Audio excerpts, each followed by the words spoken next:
옛날 조선 후기 혼란스러운 세상에 문둥이 패라 불리는 건달 셋이 있었습니다.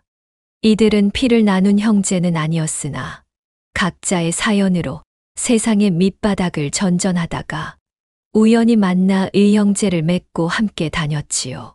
마을 사람들은 이들만 보면 혀를 끌끌 차며 문을 걸어 잠그곤 했답니다. 꺽쇠는 의형제 중 우두머리로 키가 6자가 넘는 거구에 얼굴에는 칼자국이 있어 보기만 해도 질리는 사내였습니다. 원래 그는 양반집 하인으로 일했던 사람이었지요. 하지만 주인 양반이 자신의 누이 동생을 겁탈하려 하자 분노한 나머지 주인을 패대기쳐 죽을 지경으로 만들고 도망쳤답니다. 그 일로 주인이 보낸 사람들에게 칼을 맞고 얼굴에 상처가 생기고 현상금이 걸린 도망자 신세가 되었지요. 비켜라 비켜. 꺽쇠어른 지나가신다. 꺽쇠가 길을 지나가면 사람들은 황급히 길을 비켜주었습니다. 그는 그런 반응을 즐기는 듯 했지요. 하지만 그의 눈빛 깊은 곳에는 항상 경계와 불안이 서려 있었답니다. 둘째 호롱이는 입담이 특 출났습니다. 본래 서리의 아들로 태어났으나 글재주가 뛰어나 관아의 서리가 될 만한 제목이었지요. 하지만 도박에 빠져 가산을 탕진하고 돈을 꾸기 위해 관청 문서를 위조한 죄로 곤장을 맞고 쫓겨났답니다. 이후 그는 자신의 글재주와 말솜씨를 이용해 사기를 치며 살아갔지요. 나으리, 이 약은 제가 중국 황실에서 직접 가져온 것이라오. 천금을 주고도 못 살 귀한 약이지만 양반님께 특별히 이 가격에 드리는 것이니 놓치지 마시오. 호롱이는 이런 식으로 가짜 약을 팔거나 가짜 도장을 만들어 세금을 탕감해 준다며 백성들을 속이곤 했습니다. 그의 말솜씨에 속아 넘어간 사람들이 한둘이 아니었지요. 막내 촉새는 3사람 중 가장 젊었습니다.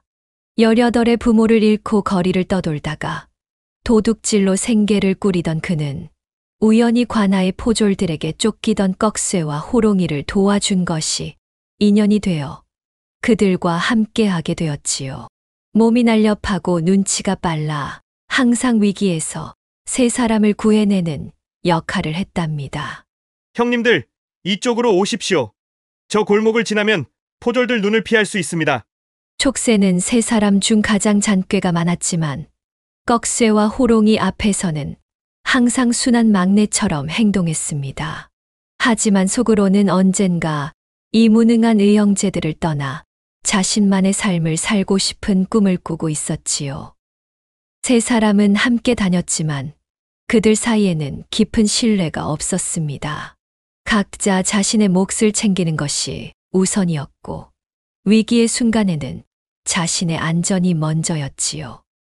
그런 삶을 살다 보니 3사람 모두 잠잘 때도 한쪽 눈은 뜨고 있다는 소문이 돌 정도였답니다. 때는 추운 겨울이었습니다. 대낮부터 술을 퍼마시던 3사람은 주막 창문으로 내리는 한방눈을 보았지요. 얘들아, 이 눈 좀 보아라. 이렇게 눈이 많이 내리면 노루들이 먹이를 찾아 내려온다는데 뒷산에 사냥이나 다녀오면 어떻겠느냐? 꺽쇠가 취기 오른 목소리로 말했습니다.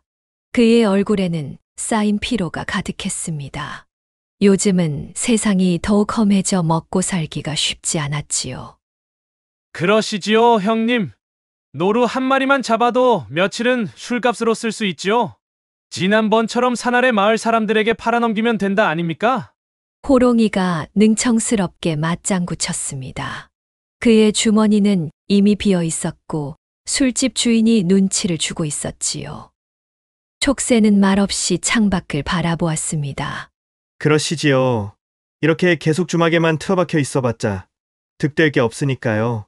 삼형제는 술값을 제대로 치르지도 않고 사냥칼만 들고 뒷산으로 향했답니다. 아이고, 저 문둥이 패놈들 또 술값을 떼먹고 가는구나. 다음에 오면 내 가만두지 않을 테니 두고 보자.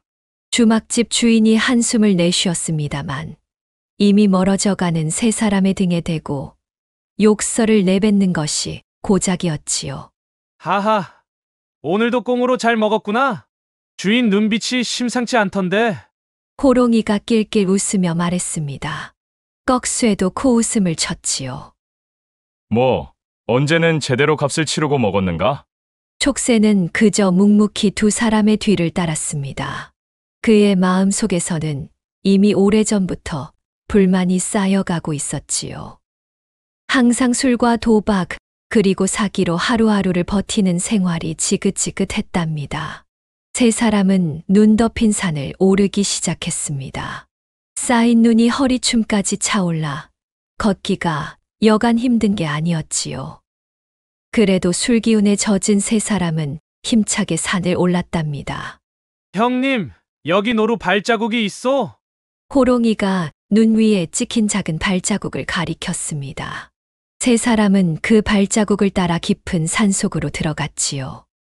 한나절이나 노루 발자국을 쫓았지만 노루는 보이지 않았습니다. 이놈의 노루, 어디로 숨은 것이냐? 하루 종일 쫓아다녔는데 헛수고만 했구나. 꺽쇠가 지친 목소리로 투덜거렸습니다.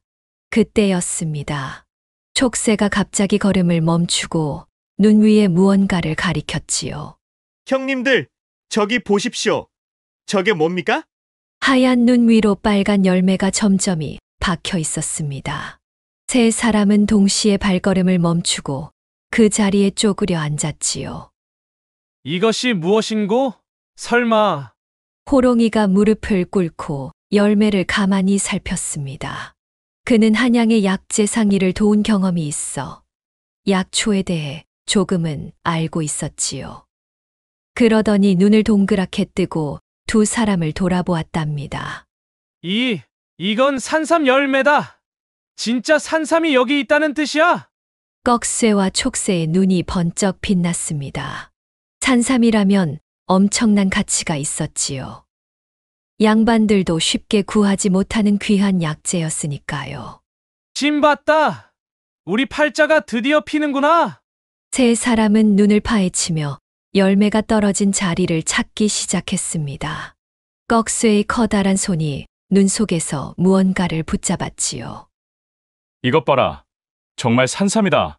꺽쇠가 눈 속에서 꺼낸 것은 뿌리 하나였습니다. 그런데 보통 산삼이 아니었지요. 뿌리가 사람 형상을 하고 있어 마치 작은 사람이 서 있는 것 같았답니다. 이런 최상품은 처음 보는구나. 이게 최소한 100년은 넘었을 게야. 한양 약재상에 팔면 소 10마리는 살 수 있겠다. 호롱이가 감탄하며 산삼을 살폈습니다. 그의 눈에는 탐욕의 빛이 가득했지요. 촉새도 숨을 죽이고 산삼을 바라보았습니다. 그의 머릿속에서는 이미 여러 계산이 오가고 있었지요. 이 근처에 더 있을지도 몰라. 어서 찾아보자. 세 사람은 미친 듯이 눈을 파헤치기 시작했습니다. 얼마 지나지 않아 놀랍게도 산삼 7뿌리를 캐냈답니다. 하나같이 크고 튼실한 산삼이었지요. 이렇게 좋은 산삼을 7뿌리나 캐다니. 이제 우리의 팔자도 달라지겠구나. 꺽쇠가 손뼉을 치며 좋아했습니다. 그러면서 문득 두 형제를 힐끔 쳐다보았지요. 산삼을 어떻게 나눌지가 이미 그의 머릿속에서 고민거리가 되고 있었습니다. 호롱이는 재빨리 이끼로 산삼을 싸고 보따리로 묶었지요. 산삼은 공기에 노출되면 효능이 떨어진다고 알고 있었기 때문입니다. 촉새는 산삼이 얼지 않도록 자신의 조끼를 벗어 보따리를 한 번 더 감쌌답니다. 어서 한양으로 가서 큰 약재상에 팔아버리자. 이 정도면 우리 셋이 평생 놀고 먹어도 되겠다. 호롱이가 신이 나서 말했습니다. 꺽쇠도 고개를 끄덕였지요. 그래, 그동안 우리가 고생을 많이 했으니 이제는 좀 편하게 살아볼 차례다. 각자 몫을 똑같이 나누면 되겠지. 꺽쇠는 그렇게 말했지만 그의 눈은 다른 것을 말하고 있었습니다. 자신이 우두머리니 더 많은 몫을 가져야 한다고 생각했지요. 호롱이 역시 마찬가지였습니다.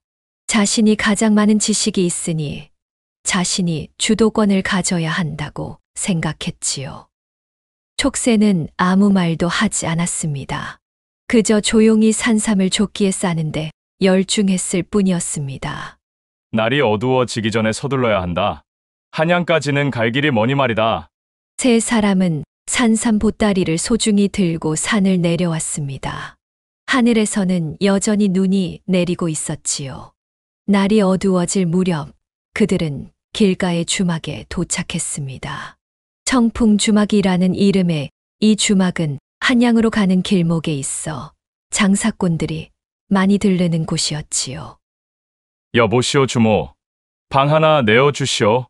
꺽쇠가 큰 소리로 외쳤습니다. 주막 안은 사람들로 북적였지요.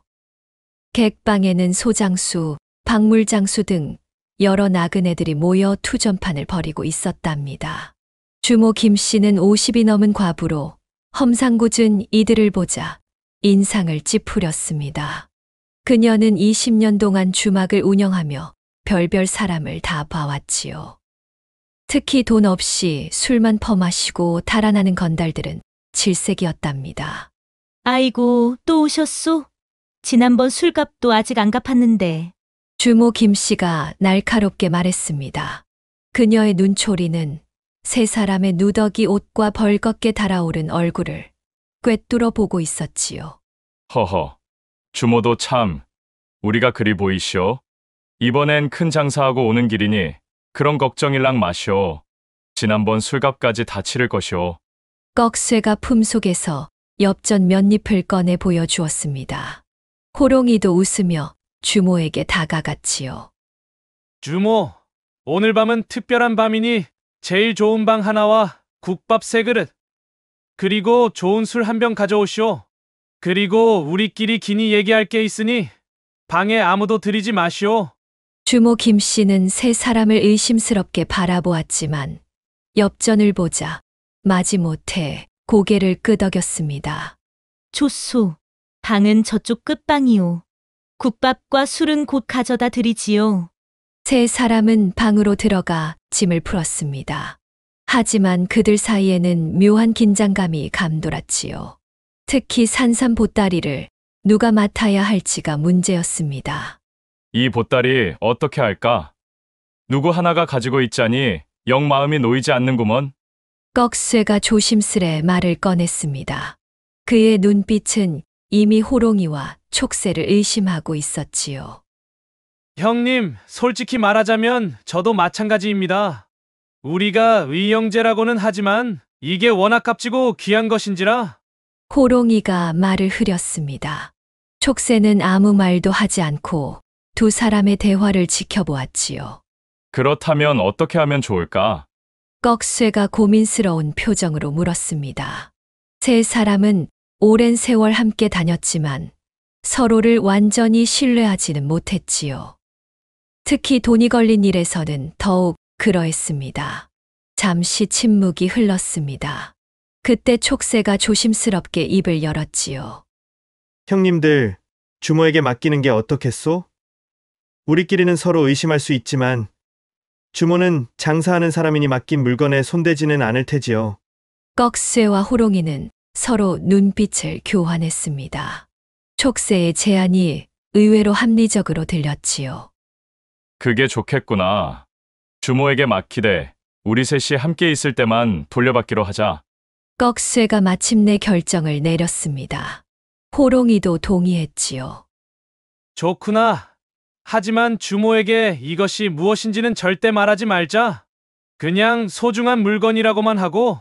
세 사람은 그렇게 합의하고 주모를 불렀습니다. 호롱이가 주모를 불러 조심스레 말했지요. 여보시오 주모, 이것 좀 맡아주시겠소?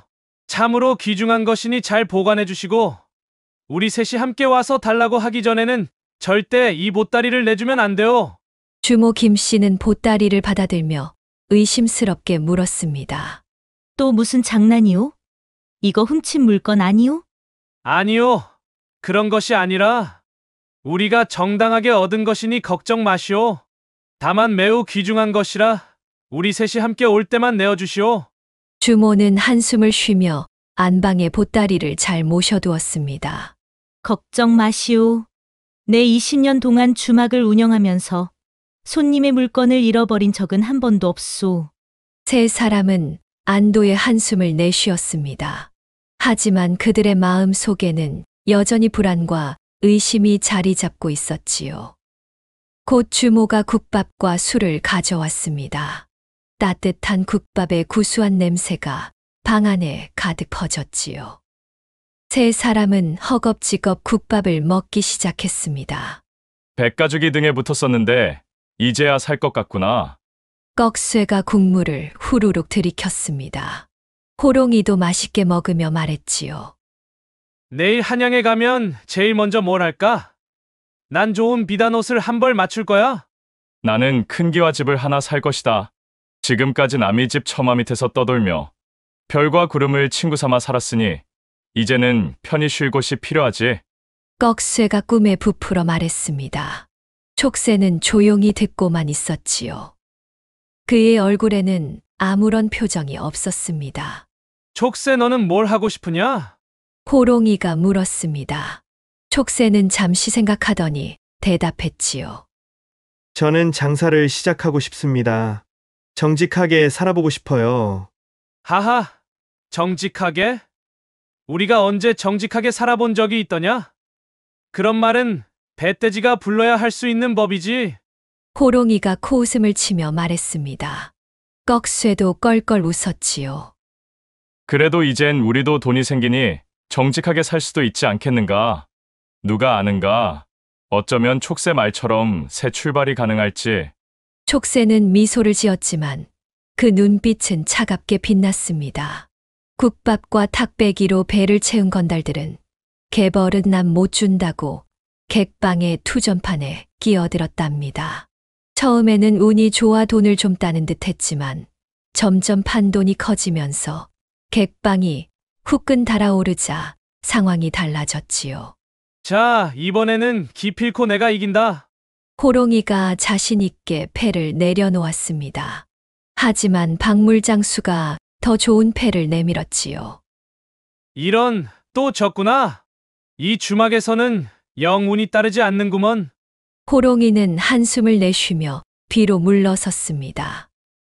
꺽쇠도 이미 돈을 많이 잃은 상태였지요. 두 사람은 계속 노름을 하고 싶었지만 밑천이 바닥나고 있었습니다. 촉새야, 너는 어떠냐? 아직 돈이 남았느냐? 꺽쇠가 막내를 돌아보며 물었습니다. 촉새도 주머니를 뒤적이며 한숨을 내쉬었지요. 저도 거의 다 잃었습니다. 수중에 가지고 있던 돈은 다 떨어졌네요. 그러다 촉새는 문득 생각난 듯 눈을 반짝였습니다. 그렇지. 그걸 내 조끼로 쌓아뒀지. 조끼 주머니에 꿍쳐놓은 돈이 좀 있었는데 촉새는 일어나 방을 나섰습니다. 그가 안방으로 가는 모습을 본 꺽쇠와 호롱이는 별 의심 없이 다시 투전에 집중했지요. 촉새는 마당을 건너 주모가 자는 안방문을 살며시 두드렸습니다. 잠시 후 주모 김씨가 눈을 비비며 문을 열었지요. 아이고, 무슨 일이오? 한밤중에. 촉새는 순진한 표정을 지으며 말했습니다. 늦은 시간에 미안하오. 내 조끼를 좀 꺼내 주시겠소? 주머니에서 꺼낼 것이 있어서 말이오. 주모는 머리를 긁적이며 대답했습니다. 못 내줍니다. 세 사람이 함께 와야 한다고 했잖소. 촉새는 난처한 표정을 지었습니다. 그렇게 말했지요. 허나 형님들이 지금 투전에 너무 열중해 있어 방해하기 못하구려. 그럼 들어가지 말고 잠시만 기다려 보시오.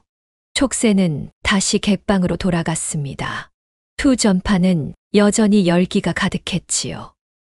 꺽쇠와 호롱이는 술에 취해 흥분된 상태였습니다. 형님들, 잠깐 나와 보시오.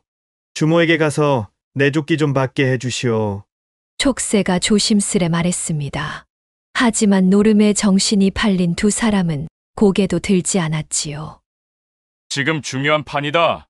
기다려라. 꺽쇠가 짜증스럽게 대답했습니다. 호롱이도 패를 내려놓으며 말했지요. 내 조끼가 뭐가 그리 중요하냐? 내가 이번 판에서 이기면 내 돈을 빌려줄게. 그는 더 조급한 목소리로 말했습니다. 형님, 주모가 조끼를 안 내어준다고 합니다. 세 사람이 함께 와야 한대요. 조끼 안에 돈이 있어야 계속 노름을 하지 않겠소. 꺽쇠는 짜증이 난 듯 벌떡 일어나 문을 향해 소리쳤습니다. 주모, 이 사람에게 조끼 내어주시오. 호롱이도 손을 흔들며 맞장구를 쳤지요. 그래, 얼렁 내어드리시오. 우리 막내에게 어서 조끼를 내어주시오. 주모 김 씨는 방 밖에서 이 소리를 듣고 어쩔 수 없이 안방에서 보따리를 꺼냈습니다. 촉새에게 건네주며 그녀는 물었지요. 이게 그렇게 중요한 조끼요? 그렇소. 매우 중요하지요. 감사하오, 주모. 촉새는 보따리를 받아들고 잠시 망설이는 척했습니다. 그러다 갑자기 주모에게 물었지요. 주모, 혹시 여기 뒷문이 있소? 형님들에게 깜짝 선물을 준비하고 싶은데. 주모는 의아했지만 뒷문을 가리켰습니다. 저쪽으로 나가면 되오만. 감사하오. 내 금방 돌아오겠소. 촉새는 재빨리 뒷문으로 나가 어둠 속으로 사라졌습니다. 그의 발걸음은 가벼웠고 눈 속에는 승리의 미소가 어려 있었지요. 드디어 자신만의 인생을 시작할 수 있게 된 것입니다. 주모 김 씨는 잠시 의아해하다가 다시 방으로 돌아갔습니다. 하지만 그녀는 곧 촉새가 돌아오지 않는다는 것을 깨달았지요. 이건 또 무슨 수작질이지? 주모가 의아해하며 촉새가 나간 뒷문 쪽을 바라보았지만 촉새는 이미 어둠 속으로 사라진 뒤였지요. 주모는 어쩔 줄 몰라 하다가 결국 다시 방으로 들어갔습니다. 삼경이 가까워 파장이 되어서야 꺽쇠와 호롱이는 촉새가 보이지 않는다는 걸 알아차렸습니다. 처음에는 별 생각 없이 방으로 돌아왔지만 촉새가 없자 서로 얼굴만 바라볼 뿐이었지요. 촉새 이놈이 어디 갔지? 투전판에도 없었는데. 호롱이가 의아해하며 말했습니다. 꺽쇠도 주변을 둘러보며 중얼거렸지요. 이상하네. 내 기억에는 조끼를 찾으러 간다고 했던 것 같은데. 그 순간 두 사람의 머릿속에 번개처럼 같은 생각이 스쳤습니다. 설마 꺽쇠와 호롱이는 사색이 되어 안방으로 달려가 주모를 깨웠습니다. 주모, 주모, 어서 일어나시오. 우리 동생놈이 어디로 갔소? 주모 김 씨는 잠에서 깨어 어리둥절한 표정으로 물었습니다. 그 사람이요? 한참 전에 조끼를 받아 가지고 나갔는데요. 뒷문으로 나갔다가 돌아온다고 했소만. 뭐라고? 조끼를? 꺽쇠의 얼굴이 창백해졌습니다. 내가 그 사람이 어디 갔는지 어떻게 알겠소? 주모가 답답하다는 듯이 말했습니다. 조끼만 주라 했지? 산삼 보따리까지 주라 했어! 호롱이가 주모의 옷깃을 움켜잡으며 호통을 쳤습니다. 그게 산삼인지 도라지인지 내가 어떻게 안단 말이오. 조끼째 둘둘 말렸으니 내줬지. 그리고 당신들이 내어주라고 소리쳤잖소. 주모의 말에 꺽쇠와 호롱이는 망연자실했습니다. 호롱이가 한숨을 내쉬며 말했지요. 형님, 촉새 녀석이 우리까지 속인 것 같소. 평소에도 꾀가 많더니. 꺽쇠는 분노에 몸을 떨었습니다. 그동안 동생처럼 아껴왔던 촉새가 이런 배신을 할 줄은 상상도 못했기 때문이지요. 그 놈을 잡으면 가만두지 않겠다. 밤새 주막 주변을 뒤졌지만 촉새의 흔적은 찾을 수 없었습니다. 눈이 내린 탓에 발자국조차 덮여버렸지요. 꺽쇠와 호롱이는 결국 촉새를 찾지 못한 채 날이 밝기를 기다렸습니다. 아침이 되자 꺽쇠와 호롱이는 자신들의 손실을 만회하기 위해 주모에게 책임을 추궁하기 시작했습니다. 우리 물건을 함부로 내어준 것은 주모의 실수요. 그러니 그 값을 물어내야 하오. 꺽쇠가 주모를 윽박질렀습니다. 겁에 질린 주모 김 씨는 울면서 대답했지요. 그걸 내가 어찌 알았겠소? 당신들이 주라고 했잖소. 시키는 대로 했는데 이게 뭔 일이오? 그건 최고급 산삼 7뿌리요. 값으로 치면 소 100마리는 살 수 있을게요. 호롱이가 과장해서 말했습니다. 주모는 그 말에 기절할 것처럼 보였지요. 결국 주모 김씨는 건달 둘에게 머리채가 잡혀 마을 사또 앞에 서게 되었습니다. 사또는 근엄한 얼굴로 앉아 사건의 자초지종을 들었지요. 사또 이병현은 오랜 세월 이 고을을 다스려온 명관이었습니다. 그는 날카로운 눈으로 꺽쇠와 호롱이를 살펴보았지요. 험상궂은 두 사람이 무슨 귀한 산삼을 가졌을까 의심스러웠지만 공정하게 판결하기로 마음먹었습니다. 그래서 너희 둘은 주모에게 보따리를 맡겼다가 동생 놈이 훔쳐갔다는 것이냐? 네, 사또나리. 저희가 주모에게 세 사람이 함께 와야만 내어주라고 신신당부했는데 이 주모가 제 멋대로 동생에게 건네준 것이옵니다. 호롱이가 애원하는 목소리로 말했습니다. 주모는 어찌 생각하는가? 사또가 주모를 향해 물었지요. 주모 김씨는 눈물을 흘리며 대답했습니다. 사또, 이 사람들이 내어주라고 소리쳤으니 그저 시키는 대로 한 것뿐입니다. 그것이 무슨 보물인지 제가 어찌 알았겠습니까? 사또는 한참을 생각에 잠겼습니다. 그러다 문득 꺽쇠와 호롱이를 유심히 바라보았지요. 너희들 그 산삼은 어디서 구한 것이냐? 꺽쇠와 호롱이는 잠시 당황했으나 사실대로 고했지요. 뒷산에서 노루를 잡기 위해 산속 깊숙이 들어갔다가 우연히 발견했습니다. 호롱이가 조심스레 대답했습니다. 사또는 고개를 끄덕였지요. 그렇다면 정당한 너희 재산이 맞구나. 알겠다. 사또는 한참을 생각하더니 서슴없이 판결을 내렸습니다. 산삼 보따리를 주모에게 맡겼으니 주모는 당연히 돌려주도록 하. 사또의 판결에 주모는 얼굴이 하얗게 변했습니다. 주막 하나로 겨우 생계를 유지하던 그녀에게 산삼값을 물으라는 것은 가혹한 형벌과도 같았지요. 아이고, 이를 어쩌면 좋단 말이오. 한두 푼 모아 마련한 주막을 팔아도 산삼값을 못 갚겠네. 아이고, 내 팔자야. 주모가 대성통곡을 하자 꺽쇠와 호롱이의 입이 귀에 걸렸습니다. 드디어 보상을 받게 되었다는 안도감에 서로 눈빛을 교환했지요. 그때 사또의 대갈일성이 들려왔습니다. 단, 너희는 원래 약속대로 세 사람이 함께 와서 산삼 보따리를 받아 가도록 하라. 꺽쇠와 호롱이는 사색이 되어 털썩 주저앉고 말았습니다. 그들이 어디서 달아난 촉새를 찾아올 수 있을지 설령 찾는다 해도 산삼은 이미 팔아넘긴 뒤일 터였으니까요. 사또나리, 그건 불가능합니다. 그놈은 이미 멀리 도망갔을 텐데.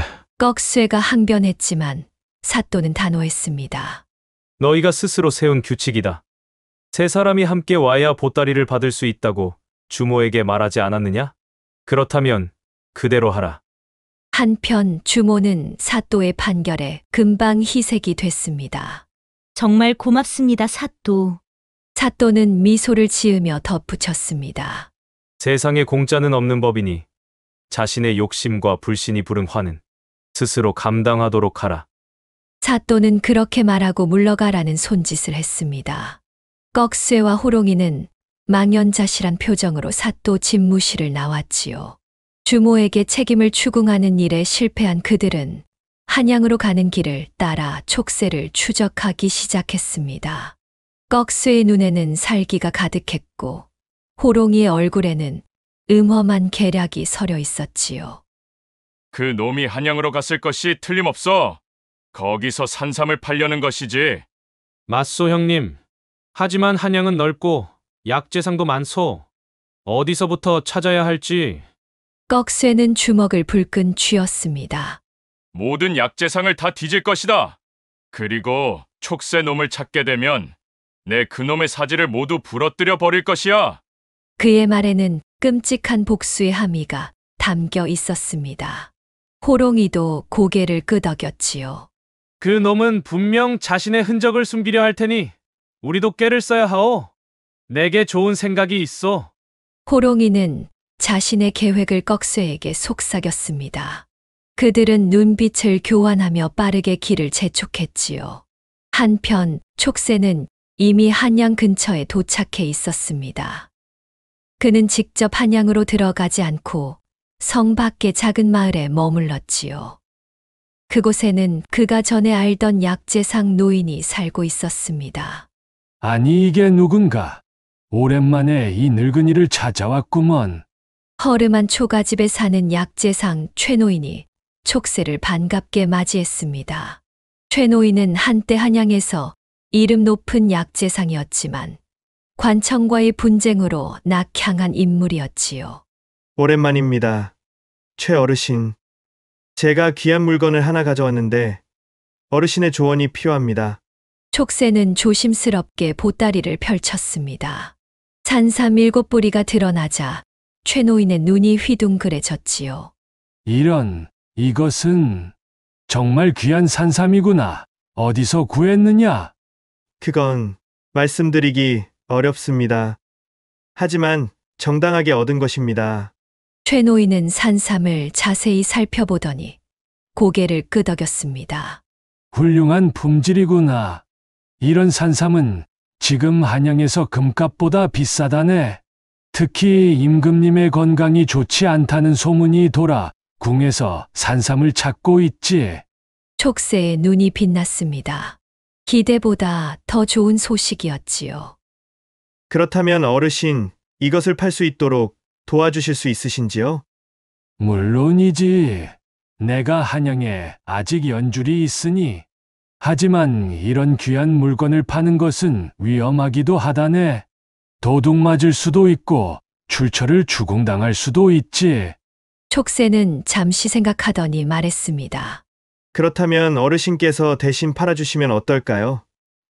제 값을 받아주시면 그중 3분의 1을 어르신께 드리겠습니다. 최노인의 눈이 반짝였습니다. 그도 이 거래에서 큰 이득을 볼 수 있었지요. 좋은 제안이로구나. 내가 내일 당장 한양에 가서 알아보겠네. 촉새는 안도의 한숨을 내쉬었습니다. 이제 곧 자신의 꿈이 이루어질 것이라 생각했지요. 하지만 그는 아직 꺽쇠와 호롱이가 자신을 쫓고 있다는 것을 모르고 있었답니다. 이튿날 최노인은 산삼 한 뿌리를 가지고 한양으로 떠났습니다. 촉새는 나머지 6뿌리를 최노인의 집에 숨겨두었지요. 그는 불안한 마음에 주변을 살피며 하루를 보냈습니다. 한편 떡쇠와 호롱이는 한양에 도착해 약재상들을 돌아다니기 시작했습니다. 호롱이는 자신을 부유한 양반으로 위장하고 꺽쇠는 그의 하인 행세를 했지요. 듣자하니 요즘 좋은 산삼이 들어왔다고 하더군요. 제 노모의 병원에 꼭 필요하니 어디서 구할 수 있는지 알려주시오. 호롱이는 이런 식으로 약재상들에게 물었습니다. 대부분 모른다고 했지만 어느 약재상은 귀띔을 해주었지요. 글쎄요, 나리. 오늘 아침에 한 노인이 아주 좋은 산삼을 가지고 왔더군요. 임금님, 수라간에 올린다고 하던데. 꺽쇠와 호롱이는 눈빛을 교환했습니다. 단서를 찾은 것이지요. 그 노인은 어떻게 생겼소? 허리가 굽고 수염이 하얀 노인이었습니다. 약재상을 했던 최 노인이라고 하던데. 호롱이는 미소를 지었습니다. 그는 최 노인의 이름을 들어본 적이 있었지요. 그 노인이 어디 사는지 아시오? 한양 남쪽 다설리 떨어진 마을에 산다고 들었습니다. 꺽쇠와 호롱이는 서둘러 그 마을로 향했습니다. 그들의 얼굴에는 복수심이 가득했지요. 한편 최 노인은 산삼을 좋은 값에 팔았습니다. 그는 기쁜 마음으로 마을로 돌아왔지요. 아이고, 좋은 소식이네. 산삼이 임금님 수라간에 들어갔어. 값도 아주 우하게 쳐주더군. 촉새는 기뻐하며 최 노인이 가져온 돈을 세었습니다. 정말 많은 돈이었지요. 정말 감사합니다, 어르신. 내일은 2뿌리를 가지고 가시지요. 그날 밤 촉새는 꿈에 부풀어 잠들었습니다. 그러나 그의 평화는 오래가지 않았지요. 한밤중에 문이 부서지는 소리와 함께 꺽쇠와 호롱이가 들이닥쳤습니다. 이 배신자 놈! 꺽쇠가 촉새의 멱살을 잡고 벽에 쾅 밀쳤습니다. 촉새는 놀라 눈을 크게 떴지요. 형님들, 어떻게 알고 여기를? 내 놈이 우릴 속이고 이리 도망치면 안 잡힐 줄 알았더냐? 산삼은 어디 있느냐? 호롱이가 방안을 뒤지기 시작했습니다. 최노인은 겁에 질려 한쪽 구석에 웅크리고 있었지요. 형님들, 오해십니다. 나는 그저 거짓말 마라. 내 놈이 최노인을 시켜 산삼을 팔았다는 것을 알고 있다. 꺽쇠의 주먹이 촉새의 얼굴을 강타했습니다. 촉새는 피를 흘리며 바닥에 쓰러졌지요. 제발 형님들, 제게 설명할 기회를 좀 주시오. 설명? 무슨 설명이 필요하나? 어서 우리 산삼을 내놓아라! 호롱이가 마침내 나무 상자를 발견했습니다.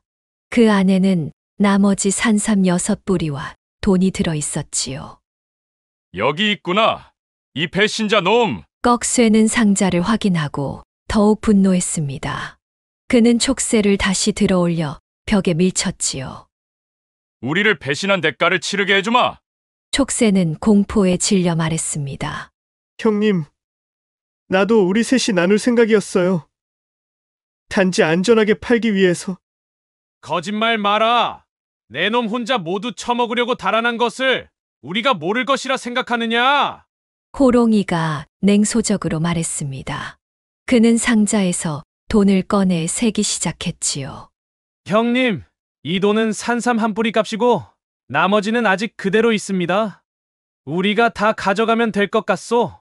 촉새가 애원했지만 꺽쇠의 분노는 가라앉지 않았습니다.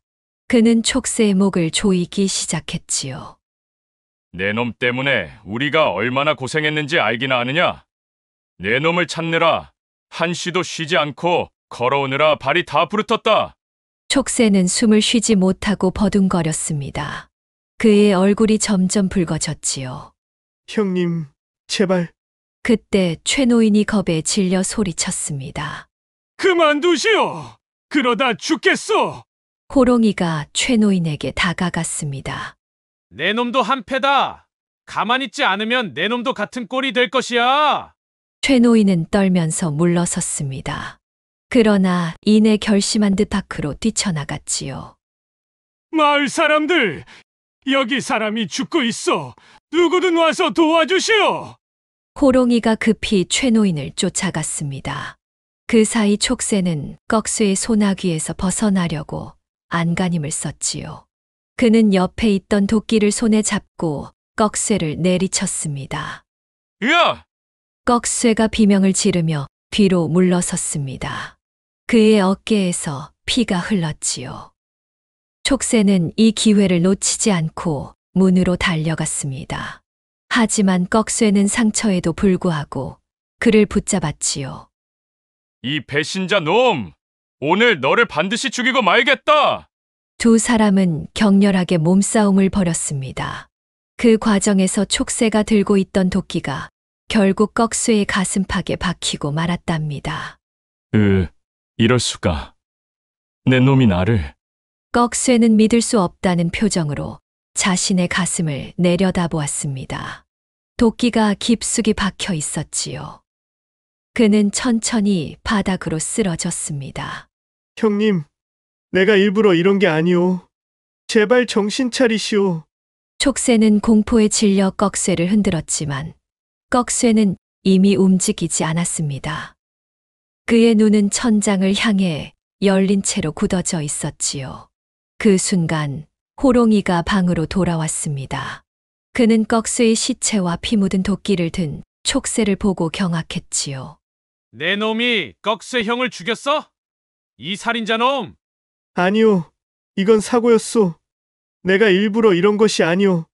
호롱이의 얼굴이 공포와 분노로 일그러졌습니다. 그는 문 밖에서 들려오는 소리에 귀를 기울였지요.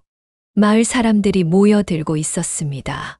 네 이놈, 우리를 배신한 것도 모자라 형까지 죽이다니 절대 용서받지 못할 것이다. 호롱이는 빠르게 상자에서 산삼과 돈을 움켜쥐었습니다. 그리고 촉새를 노려보았지요. 사람들이 이곳으로 오고 있다. 너는 관아에 잡혀갈 것이고 내 목이 날아갈 것이다. 호롱이는 재빨리 뒷문으로 달아났습니다. 촉새는 절망에 빠져 꺽수의 시체 옆에 주저앉았습니다. 그의 인생이 끝났다는 것을 깨달았지요. 그때 마을 사람들이 들이닥쳤습니다. 사람이 죽었다! 저기 도끼를 든 놈이 범인이다! 촉새는 아무 말도 할 수 없었습니다. 그저 멍하니 꺽수의 시체를 바라볼 뿐이었지요. 촉새는 관아에 끌려가 재판을 받았습니다.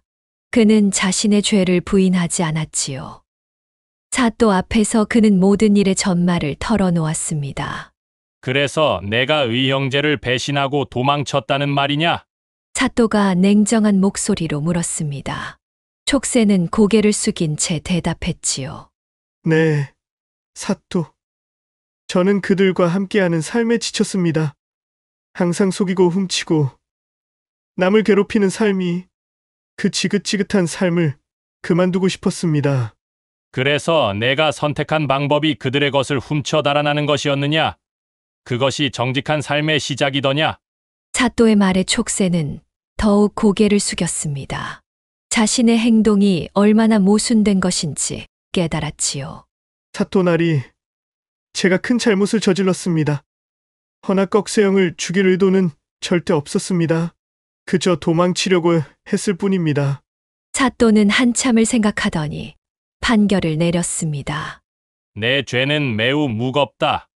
의형제를 배신하고 그를 죽였으니 그 죄값은 목숨으로 치러야 할 것이다. 촉새는 공포에 떨며 바닥에 엎드렸습니다. 사또나리, 제발 자비를 베풀어 주소서. 허나 사또가 말을 이었습니다. 내가 모든 것을 솔직히 고백했고 살인의 고의성이 없었다는 점을 참작하여 사형은 면해주겠다. 대신 섬으로 유배를 보내 평생을 그곳에서 보내도록 하리라. 촉새는 사형을 면했다는 말에 안도의 한숨을 내쉬었습니다. 목숨은 건졌지만 앞으로의 삶은 더욱 고통스러울 것이라는 것을 알았지요. 한편 호롱이는 어떻게 되었을까요? 그는 상자를 움켜쥐고 달아나 멀리 다른 고을까지 도망쳤습니다. 나흘 밤낮을 쉬지 않고 달려 한양과는 멀리 떨어진 남쪽 고을에 도착했지요. 호롱이는 모든 산삼과 돈을 안전하게 가져왔다는 것에 안도했습니다. 이제야 좀 안전하겠군. 아무도 나를 이곳까지 쫓아오지 못할 것이다. 호롱이는 처음에는 몸을 숨기고 조심스럽게 지냈지만 시간이 지날수록 마음을 놓게 되었답니다. 그는 산삼을 하나씩 신중하게 팔아 큰 돈을 모았습니다. 하지만 그의 마음 속에는 항상 불안이 자리 잡고 있었지요. 꺽쇠의 죽음과 촉새의 배신을 경험한 호롱이는 이제 누구도 믿지 못했습니다. 세상에 믿을 놈은 없어. 심지어 수년간 함께한 의형제도 믿을 수 없었는데 어떻게 남을 믿겠어? 호롱이는 자신이 산삼을 팔아 모은 돈을 객전방이나 여관에 두는 것도 불안해했습니다. 어느 날 밤 그는 산삼으로 번 엄청난 돈을 가지고 인적이 드문 산속으로 들어갔지요. 그곳에서 깊은 구덩이를 파고 돈을 꼼꼼히 싸서 묻어두었습니다. 여기라면 안전할 게다. 나 말고는 아무도 이곳을 모르니까. 돈을 안전하게 숨긴 호롱이는 이제 평소처럼 가벼운 마음으로 살 수 있었습니다. 그는 몇 푼의 돈만 지니고 다니면서 남은 삶을 즐기기로 했지요. 어릴 적부터 사기를 치고 다니던 그의 재능은 여전했고 특히 말솜씨가 뛰어나 어디서든 환영받는 술자리 손님이 되었습니다. 이보시게들, 오늘은 내가 한 잔 살 테니 모두들 잔을 비우시게. 호롱이는 그렇게 기루와 주막을 전전하며 흥청망청 살기 시작했습니다. 지난날의 고생은 다 잊은 듯 그는 매일 술에 취해 노는 한량이 되었지요. 그러던 어느 날 그는 매화로라는 기루에서 연심이라는 기생을 만났습니다. 나으리는 어디서 오셨나요? 이런 깊은 산골에서 나으리 같은 풍채 좋은 분을 뵙기는 처음입니다. 연심은 호롱이에게 첫눈에 반한 듯 다정하게 말을 걸었습니다. 그녀의 목소리는 꿀처럼 달콤했고 얼굴은 세상의 모든 꽃을 부끄럽게 할 정도로 아름다웠지요. 허허, 나는 그리 대단한 사람이 아니다. 그저 세상 구경하러 다니는 나그네일 뿐이지. 호롱이는 겸손한 척했지만 마음속으로는 뿌듯했습니다. 그동안 많은 기생들을 만났지만 연심만큼 마음을 빼앗긴 적은 없었지요. 그날 밤 연심은 특별히 호롱이에게 자신의 방으로 들어오라 청했습니다. 가녀린 손으로 호롱이의 팔을 잡고 방으로 이끄는 그녀의 모습에 호롱이의 가슴은 두근거렸지요. 나으리, 오늘 밤은 달이 유난히 밝습니다. 제 방에서 달 구경이라도 하시지요. 연심의 방은 은은한 향이 가득했습니다. 창밖으로 보이는 둥근 달은 마치 연심의 얼굴처럼 아름다웠지요.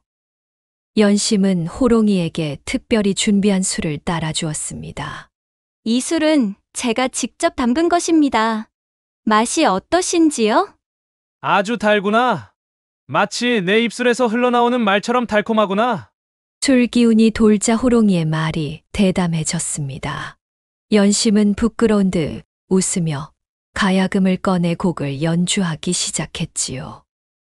그녀의 가늘고 긴 손가락이 현을 튕길 때마다 호롱이의 심장도 함께 울렸습니다. 나으리, 이 몸이 연주하는 가락이 마음에 드시나요? 아름답구나. 허나 내 얼굴을 따라갈 수는 없구나. 호롱이가 다가가자 연심은 수줍은 듯 고개를 숙였습니다. 그녀의 하얀 목덜미가 달빛에 반짝였지요. 호롱이는 참을 수 없어 그녀의 손을 잡았습니다. 연심아, 내 오늘 너를 처음 본 순간부터 온 마음을 빼앗겨 버렸구나. 나으리, 저도 나으리를 처음 본 순간부터 가슴을 진정할 수가 없었답니다. 연심의 작은 한숨 소리에 호롱이는 정신을 잃을 것 같았습니다. 그녀의 향기에 취한 호롱이는 연심의 뺨에 입을 맞추었지요. 연심은 붉게 물든 얼굴로 호롱이의 품에 안겼습니다. 이 밤이 평생 계속되었으면 좋겠구나. 호롱이가 속삭이자 연심은 촛불을 끄며 미소 지었습니다. 방 안에는 달빛만이 고요히 내려앉았지요.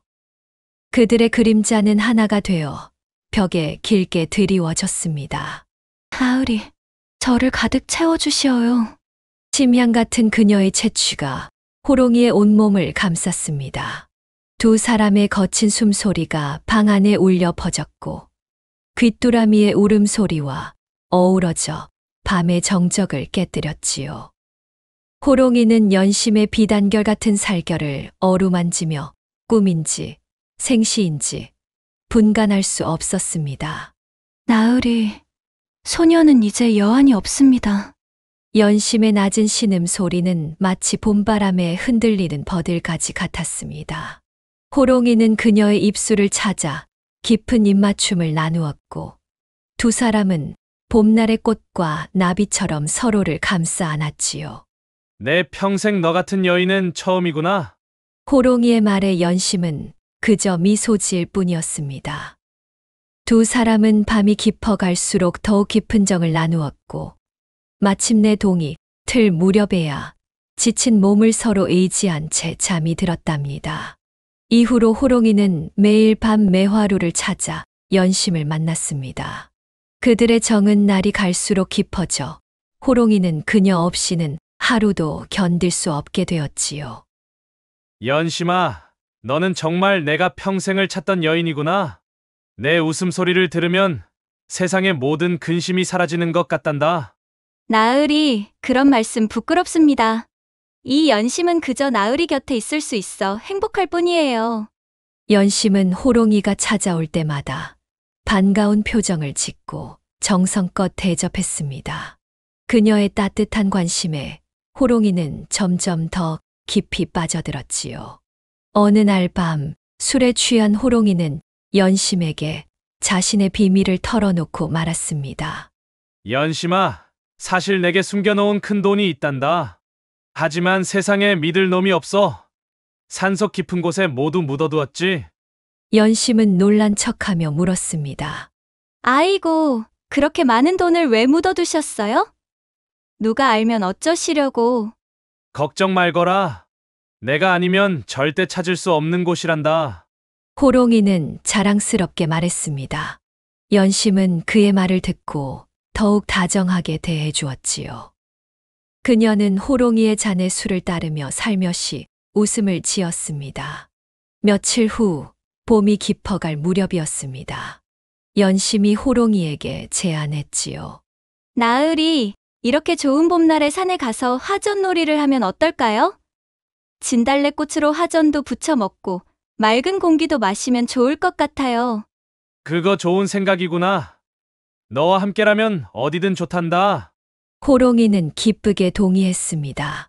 다음 날 두 사람은 도시락과 술을 준비해 산으로 향했지요.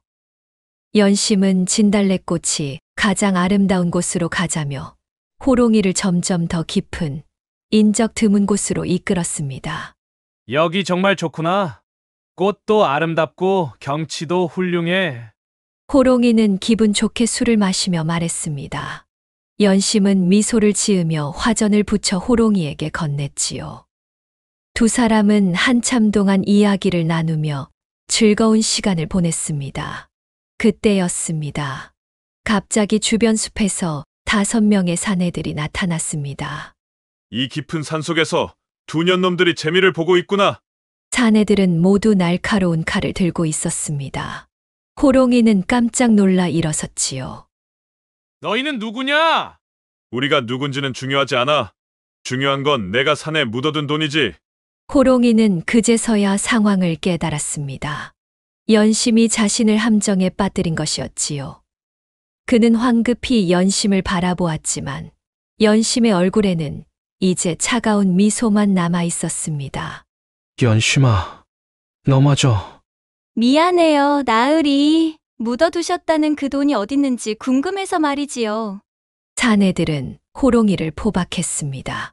그들은 그를 땅에 꿇어앉히고 무자비하게 구타하기 시작했지요. 어서 말해. 돈을 어디에 묻었어? 죽어도 말하지 않을 것이다. 호롱이는 처음에는 완강히 버텼습니다. 그러나 사내들의 고문은 갈수록 잔인해졌지요. 그들은 호롱이의 손톱을 하나씩 뽑고 손가락을 하나씩 부러뜨렸답니다. 아! 그만! 제발 그만! 결국 호롱이는 견디지 못하고 돈을 묻어둔 장소를 말해버렸습니다. 사내들은 그를 끌고 가서 직접 돈을 파내게 했지요. 호롱이가 힘겹게 흙을 파헤치자 보자기에 쌓인 엄청난 양의 돈이 모습을 드러냈습니다. 정말 많구나. 이것이면 우리 모두 일생을 즐겁게 살 수 있겠어. 사내들은 기뻐하며 돈을 챙겼습니다. 그리고는 호롱이를 깊은 골짜기로 끌고 가 그를 때리고 또 때려 거의 죽음 직전까지 이르게 했지요. 이 녀석, 이제 쓸모없어졌으니 그냥 여기 버려두자. 산짐승들이 알아서 처리할 게야. 사내들은 호롱이를 그대로 버려두고 연심과 함께 떠났습니다. 호롱이는 피투성이가 된 채로 골짜기에 버려졌습니다. 양 다리는 모두 부러져 있었고 얼굴은 알아볼 수 없을 정도로 망가져 있었지요. 다행히도 약초를 캐러 산에 온 노인이 호롱이를 발견했습니다. 아이고, 누가 이런 짓을 했어? 약초꾼 알베는 호롱이를 등에 업고 자신의 움막으로 데려갔습니다. 그는 자신이 캔 약초로 호롱이의 상처를 치료해 주었지요. 호롱이는 간신히 목숨을 건졌지만 양 다리는 영영 쓸 수 없게 되었고 얼굴은 흉터로 뒤덮였습니다. 한쪽 눈도 실명되었지요. 이렇게 도와주셔서 감사합니다. 하나 저는 이제 모든 것을 잃었습니다. 호롱이가 겨우 정신을 차리고 몸을 추스르기까지는 몇 달이 걸렸습니다. 그가 약초꾼 할배의 도움으로 간신히 움직일 수 있게 되자 가장 먼저 자신의 돈을 묻었던 장소로 갔지요. 하지만 이미 그곳에는 깊은 구덩이만 남아 있었고 돈은 한 푼도 남아있지 않았습니다. 이럴 수가.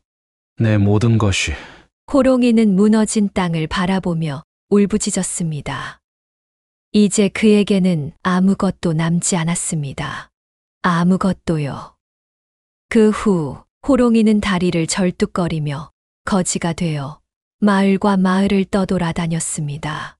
그는 구걸하며 겨우 하루하루를 연명했지요. 때로는 자신의 비참한 이야기를 들려주며 사람들의 동정을 샀습니다. 세월이 흘러 호롱이는 점점 더 늙고 초라해졌습니다. 그는 자신이 저지른 일과 잃어버린 것들을 생각하며 매일 밤 후회의 눈물을 흘렸지요. 20년이라는 세월이 흘렀습니다. 촉새는 외딴 섬에서 유배 생활을 하고 있었답니다. 그는 매일 바다를 바라보며 자신의 과거를 후회했지요. 내가 그때 욕심을 부리지 않았더라면. 그의 머리카락은 하얗게 변했고 등은 굽었습니다. 이제는 노인이 된 그였지요. 그는 섬의 작은 약초밭을 가꾸며 병든 사람들을 위한 약을 지어주는 일을 하고 있었습니다.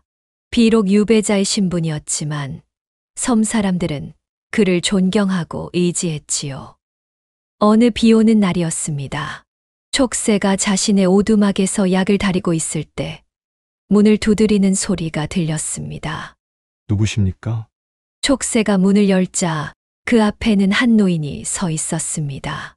허름한 누더기를 걸치고 지팡이에 의지한 채 간신히 서 있는 노인이었지요. 그의 얼굴은 흉터로 뒤덮여 있었고 한쪽 눈은 멀어 있었습니다. 비가 많이 오는구려. 잠시 쉬었다 갈 수 있겠소? 노인은 힘겹게 말했습니다. 촉새는 얼른 그를 안으로 들였지요. 들어오시오. 옷이 다 젖었군요. 잠시 여기 앉아 옷을 좀 말리시오. 촉새는 노인에게 따뜻한 차를 건네고 불을 지폈습니다. 노인은 천천히 차를 마시며 촉새를 물끄러미 바라보았지요. 촉새야. 촉새는 깜짝 놀랐습니다. 이 낯선 노인이 자신의 이름을 알고 있다니요. 아니, 어떻게 제 이름을... 나를 못 알아보겠느냐? 노인은 슬픈 미소를 지었습니다. 촉새는 그 목소리에 귀를 기울였습니다. 어딘가 익숙한 듯 했지요. 그는 자세히 노인의 얼굴을 살폈습니다. 흉터 아래 감춰진 그 얼굴의 윤곽, 그리고 그 특유의 말투. 아니, 호롱이 형님. 촉새의 눈에 눈물이 고였습니다. 그는 믿을 수 없었지요. 20년 전 그를 버리고 산삼을 가지고 도망친 호롱이가 이런 모습으로 나타날 줄이야. 그래, 나다. 이제는 알아보기 힘들겠지만. 호롱이는 쓴웃음을 지었습니다. 촉새는 다가가 그의 손을 꼭 잡았지요. 형님, 어떻게 이런 일이... 호롱이는 자신의 이야기를 천천히 들려주었습니다. 산삼을 가지고 도망친 후 어떻게 큰 돈을 묻어두었는지, 연심이라는 기생에게 속아 모든 것을 잃었는지, 그리고 어떻게 거지 신세가 되어 20년을 떠돌았는지. 죄값을 치르고 있는 게지. 죽은 꺽쇠 형을 버리고 혼자 모두 챙겨 도망간 그날이 내 삶의 모든 비극의 시작이었어. 호롱이의 목소리는 후회와 고통으로 가득했습니다. 촉새도 눈물을 흘리며 자신의 이야기를 나누었지요. 어떻게 꺽쇠의 죽음의 책임을 느끼는지, 그리고 20년간 섬에서 유배 생활을 하며 매일 후회했는지. 형님, 우리 모두 잘못했습니다. 욕심 때문에, 그리고 거짓된 의리 때문에. 두 사람은 그렇게 서로의 지난 잘못을 후회하며 밤새도록 이야기를 나누었습니다. 비가 그치고 새벽이 밝아올 무렵 그들은 오랜만에 마음의 평화를 느꼈지요. 형님, 이제 어떻게 할 생각이요? 혹시 이곳에 머물러도 될까? 더 이상은 몸을 의지할 데가 없구나. 물론이지요. 제게도 가족이 생기는 셈이니 기쁠 따름입니다. 그렇게 호롱이는 촉새와 함께 섬에 머물게 되었습니다. 두 사람은 함께 약초를 가꾸고 아픈 사람들을 돕는 일을 했지요. 그들은 진정한 의형제가 되어 남은 생을 보냈답니다. 이렇게 세 의형제는 각자의 길을 갔습니다. 꺽쇠는 죽었고 호롱이는 모든 것을 잃고 불구가 되었으며 촉새는 유배지에서 평생을 보냈지요. 그들이 함께 발견한 산삼은 결국 그들에게 행복이 아닌 파멸을 가져왔습니다. 하지만 마지막에 두 사람은 진정한 화해와 용서를 통해 조금이나마 평화를 찾았지요. 이렇게 산삼을 둘러싼 의형제 세 사람의 이야기는 슬픈 결말로 마무리되었답니다. 그들의 욕심과 배신이 가져온 비극은 오늘날까지 우리에게 깊은 교훈을 전해주고 있지요. 이 이야기는 우리에게 무엇을 말해주고 있을까요? 우리 인생에서도 때로는 신받다는 생각에 들뜰 때가 있을 것입니다. 그럴 때마다 이 이야기를 기억하시어 욕심보다는 정직함을, 불신보다는 믿음을 선택하시길 바랍니다. 진정한 행복은 돈과 재물에 있는 것이 아니라 사람과 사람 사이에 진실한 마음에 있는 것입니다. 세상살이가 험난하고 때로는 욕심이 앞설 때도 있지만 마음을 바르게 가지고 정직하게 살다 보면 진정한 행복을 찾을 수 있을 것입니다. 욕심에 눈이 멀어 사람의 도리를 저버리는 일은 없어야 하겠지요.